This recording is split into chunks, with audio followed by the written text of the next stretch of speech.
Problemado sa pag-ibig, pamilya, o nahihirapang hanapin ang sarili? Huwag mag-atubili dahil may nakikinig sa'yo. Love Me, Kathy G. This love letter is from Kitty. Dear Kathy G, sa hirap ng buhay, sa panahon ngayon, parang paswertihan na lang talaga pagdating sa pagpili ng karelasyon at magiging asawa. Hindi na natin maikakaila na talamak na ang mga panloloko, kaya kapag nakatagpo tayo ng taong tunay at tapat, masasabi mong isa kang mapalad na tao. Tawagin niyo na lamang po akong Kitty. I'm 35 years old. Isa akong babae na minsang naniwala na nahanap ko na ang forever ko. Siya si Nilo.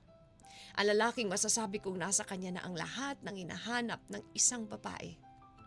Mabait, responsible, mapagmahal, at higit sa lahat, marunong magpahalaga.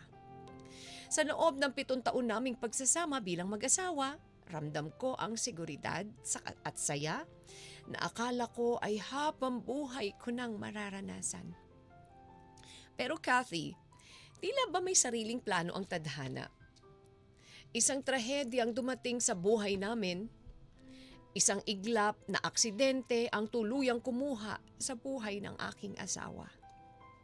Sa isang iglap, nawala ang lahat. Para akong binuhusan ng malamig na tubig na hindi ko kayang tangkapin. Simula noon, parang nawalan na ako ng direksyon. Hindi ako makatulog sa gabi. Laging bumabalik sa isip ko ang mga alaala namin, yung mga simpleng tawanan, yung mga plano namin na hinaharap, at yung mga pangarap na hindi na matutupad. Parang kasama siyang nawala sa akin, Kathy. Dumating sa punto na tinanong ko ang sarili ko, hanggang kailan ako ganito? Hanggang kailan ako magpapalamon sa lungkot? Kaya unti-unti kong pinilit na bumangon, Kathy. Hindi man para maging okay agad, kundi para lang makagalaw ulit ako. Doon ko naisipang maghanap ng mga bagay na makakatulong sa akin. Isang paraan para mapunan kahit papano ang katahimikan ko sa buhay. Hanggang sa isang araw, Kathy, nagdesisyon akong mag-ampon ng isang pusa. Pinangalanan ko siyang Sugar Kitty. Siya ang naging kasama ko sa bawat araw, sa pagkain, sa pagtulog, at kahit sa simpleng pag-upo lang habang tahimik akong nag-iisip. Sa presensya niya, kahit papano, nabawasan ang bigat sa dibdib ko. Pero Kathy, hindi doon nagtapos ang lahat. Habang tumatagal, mas lalo akong naaawa sa mga pusang nakikita ko sa kalsada. Yung mga gutom, sugatan, at walang masilungan. Isa-isa ko silang pinupulot. Hanggang sa 2, naging 3, hanggang sa umabot ng 5. At hindi ko na namalayan. Halos napununan ng pusa ang bahay ko, Kathy. Sa bawat pusang inaampun ko, pakiramdam ko may napupunan akong puwang sa puso ko.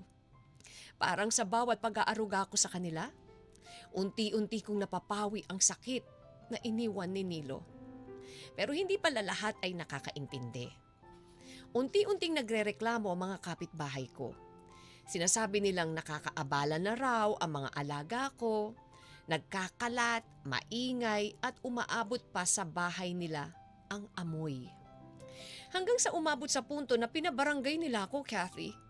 Pinababawasan nila ang mga alaga ko para raw sa kapayapaan ng lugar namin. Masakit yun para sa akin, Kathy. Dahil para sa kanila, istorbo lang ang mga pusa ko.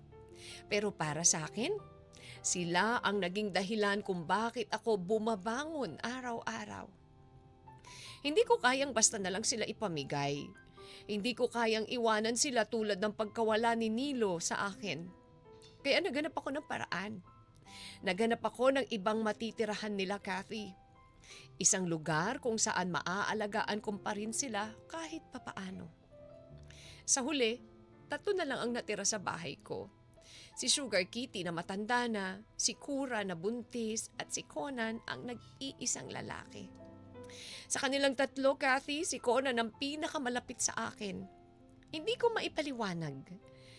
maipaliwanag, Kathy, pero may kakaiba sa kanya.